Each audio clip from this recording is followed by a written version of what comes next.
Sholat adalah mandi rohani kita.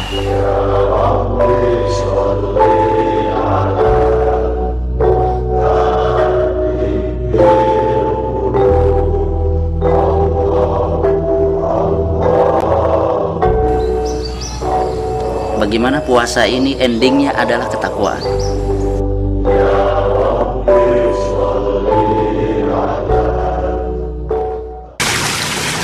Assalamualaikum warahmatullahi wabarakatuh. Bismillahirrahmanirrahim. Alhamdulillahi wa kafa. Wassalatu wassalamu ala al-habibil mustafa wa ala alihi wa ashabihi wa man atharahu istafa.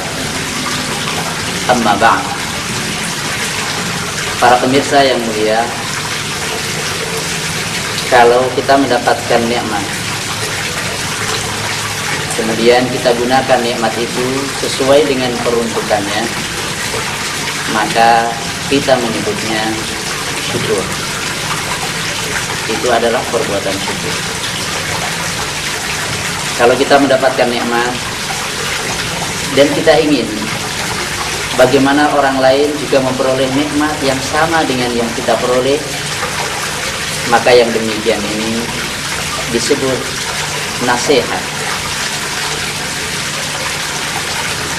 Kalau orang lain mendapatkan nikmat dan kita ikut senang atas nikmat yang diterima oleh orang lain tersebut, yang demikian ini disebut dengan salamatus sadr atau lapang dada. Kalau saudara kita mendapatkan nikmat dan kita berkeinginan untuk mendapatkan nikmat yang sama dengannya, maka yang demikian ini disebut dengan ghibthah. Kalau saudara kita mendapatkan nikmat, kemudian ada seseorang tidak menyukai nikmat itu diterima oleh saudara kita itu, yang demikian ini disebut hasad atau dengki. Masih, kalau saudara kita memperoleh nikmat, kemudian seseorang tidak suka saudaranya itu mendapatkan nikmat, bukan saja tidak suka, bahkan berusaha bagaimana menghilangkan nikmat itu dari saudaranya, maka yang demikian ini disebut dengki kuadrat, dengki murakkab, dengki yang akut. Na'udzubillah dari, kita berlindung kepada Allah dari kedengkian macam itu. Para pemirsa yang saya cintai, oleh sebab itu dengki merupakan akhlak yang tercela. Karena kedengkian membuat seseorang tidak senang melihat orang lain bahagia. Karena kedengkian membuat seseorang senang kalau orang lain sengsara. Para pemirsa yang budiman, ketahuilah bahwa sesungguhnya kedengkianlah yang menjadi sebab terjadinya pembunuhan yang pertama bagi anak manusia, yaitu kedua cucu atau cicit atau anak Nabi Adam, dua anak manusia. Karena salah satunya diterima oleh Allah sedekahnya dan satunya tidak, maka yang tidak diterima dengki lalu membunuh. Itulah peristiwa Qabil dan Habil. Begitu juga jauhilah kesombongan, karena sesungguhnya kesombongan adalah dosa yang pertama kali dilakukan terhadap Allah Subhanahu wa taala. Pelakunya adalah iblis. Aba wastakbar. Ia sombong, ia menolak, wastakbar dan sombong, wa kana minal kafirin. Para pemirsa yang mulia, mari kita berusaha untuk menjaga diri kita agar senantiasa hati kita senang mendapat nikmat dan senang pula kalau orang lain mendapat nikmat.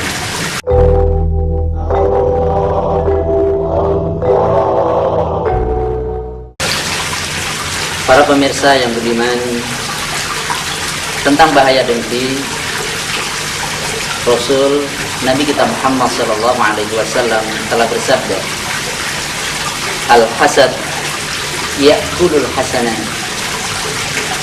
kama ta'kulun narul hatab wa fi riwayatin al-'ashr. Yang artinya al-hasad atau dengki itu memakan amal-amal kebaikan, sebagaimana api memakan kayu bakar atau rumput. Coba kita perhatikan, kalau ada kayu bakar yang sudah kering, ada rumput yang sudah kering pula, kemudian kita nyalakan api, apa yang terjadi? Kayu bakar dan rumput kering itu semuanya akan terlalap dengan cepat dan habis tanpa meninggalkan bekas. Demikian pula, betapapun banyaknya amal kebaikan yang dilakukan oleh seseorang, akan tetapi kalau bercokol kedengkian di dalam dada, maka ketahuilah sabda Rasulullah Shallallahu Alaihi Wasallam tadi, bahwa sesungguhnya kedengkian itu memakan amal-amal kebaikan. Tentu kita sayang, kita iman, kalau sekiranya amal yang sudah kita bangun, kita buat dengan capek-capek, kemudian habis terlalap oleh akhlak buruk berupa kedengkian. Ini bahaya yang pertama. Bahaya yang kedua tentang kedengkian adalah bahwa kedengkian merusak agama. Kalau yang pertama kedengkian itu merusak akhlak, maksud saya merusak amal kebaikan, maka yang kedua kedengkian itu merusak agama. Dalam hal ini Rasulullah Shallallahu Alaihi Wasallam telah bersabda, "Dabba bainakum da'ul umam qablakum." Merayap di tengah kalian penyakit umat-umat sebelum kalian. Al-hasad wal baghdha, yaitu kedengkian dan kebencian. Hiyal haliqah, kata Nabi. Kedengkian dan kebencian itu adalah al-haliqah, sang pencukur. La aqulul haliqah allati tahliqu sya'r. Aku tidak katakan pencukur yang mencukur rambut. Wa innamal haliqah allati tahliqu din. Akan tetapi pencukur yang akan mencukur habis agama. Keberislaman seseorang, ketaatan seseorang kepada agama Islam itu akan tercukur, akan terpangkas dan bisa habis oleh sebab perilaku dengki. Hadis ini diriwayatkan oleh Imam At-Tirmidzi. Itulah beberapa bahaya dengki. Para pemirsa yang saya cintai, mengapa kedengkian itu muncul di dalam diri pendengki itu sendiri? Ada beberapa sebab. Barangkali di antaranya yang pertama adalah permusuhan. Karena adanya permusuhan, maka ada kedengkian. Yang kedua adanya kebencian. Karena kebencian adalah saudara kembar kedengkian. Seseorang tentu tidak menyukai kalau orang yang dibenci itu mendapatkan kenikmatan lebih dari yang ia terima. Adanya kesombongan, adanya gila hormat. Kalau ada orang yang lebih dihormati daripada dia, maka dia dengki. Maka gila hormat itu menyesakkan dada, walaupun pakai baju kebesaran, maksudnya bajunya kegedean. Para pemirsa, begitu juga karena takut akan kehilangan sesuatu yang diharapkannya, berlomba sehingga mendengki orang yang berlomba dengannya. Karena sifat bakhil dan juga karena memang kebusukan jiwa yang dipelihara. Kita berlindung kepada Allah Subhanahu wa taala dari sebab-sebab kedengkian. Dan dengan berlindung kepada Allah dan berusaha dengan penuh kesungguhan, semoga amal kita tetap terjaga, tidak hapus, dan juga keislaman kita tetap eksis. Amin.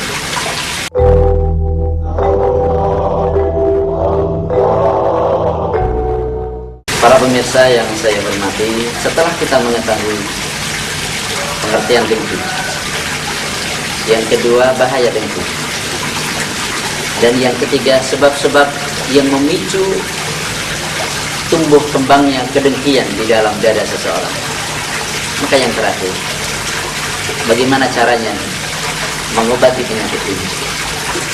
Bagaimana kita menterapi jiwa kita kalau menyusup kedengkian itu secara perlahan ke dalam dada? Yang pertama, adalah ilmu. Dan yang kedua, ambil tindakan.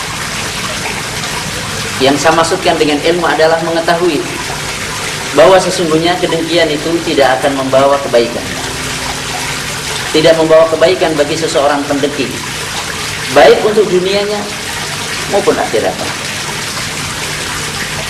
Maka dari itu, sesungguhnya orang yang dengki itu dia secara sadar atau tidak sadar telah merusak dunianya sendiri dan merusak akhirat.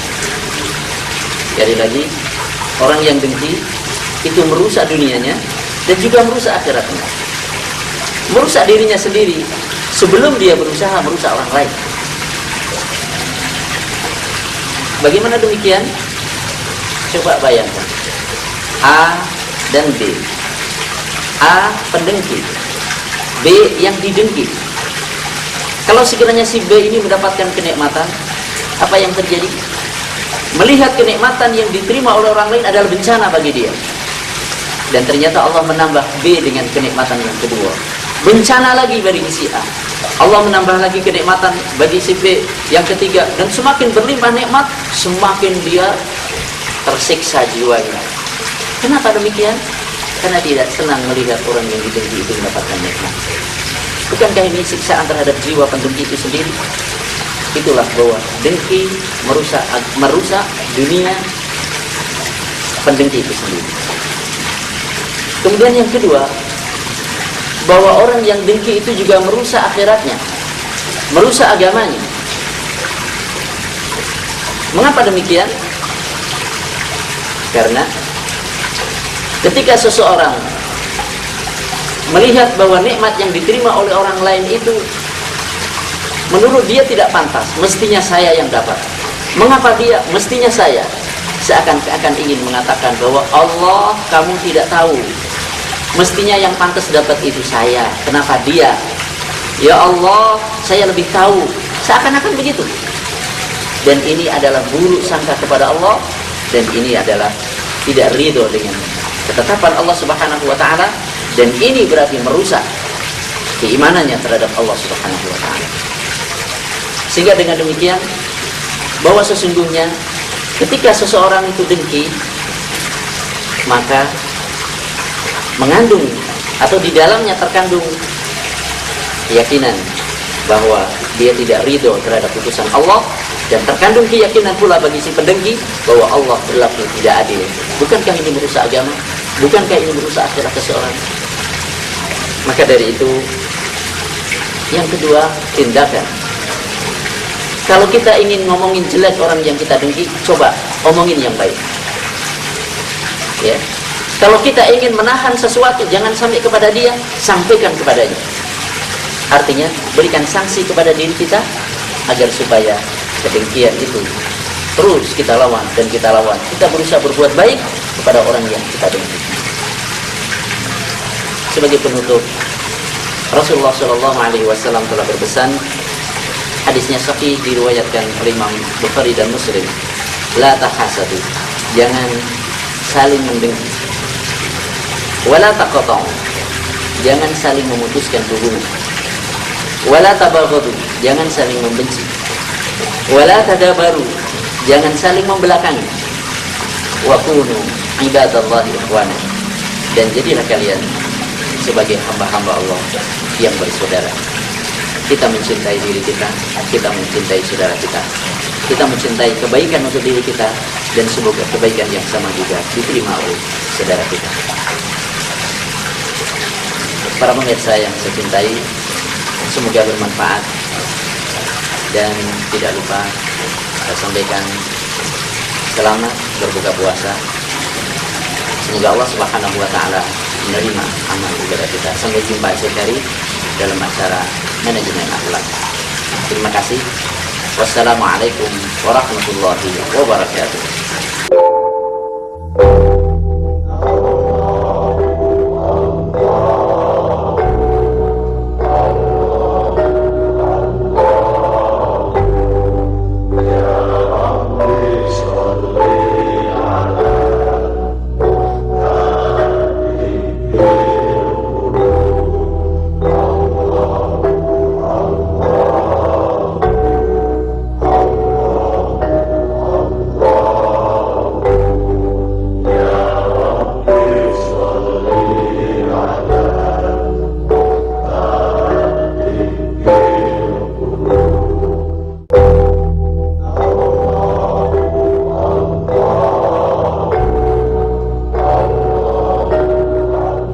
Sholat adalah mandi rohani kita.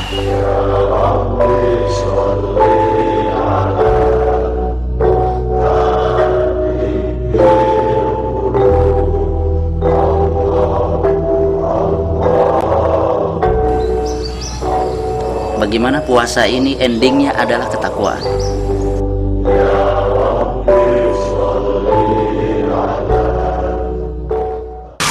Assalamualaikum warahmatullahi wabarakatuh. Bismillahirrahmanirrahim. Alhamdulillahi wa kafa.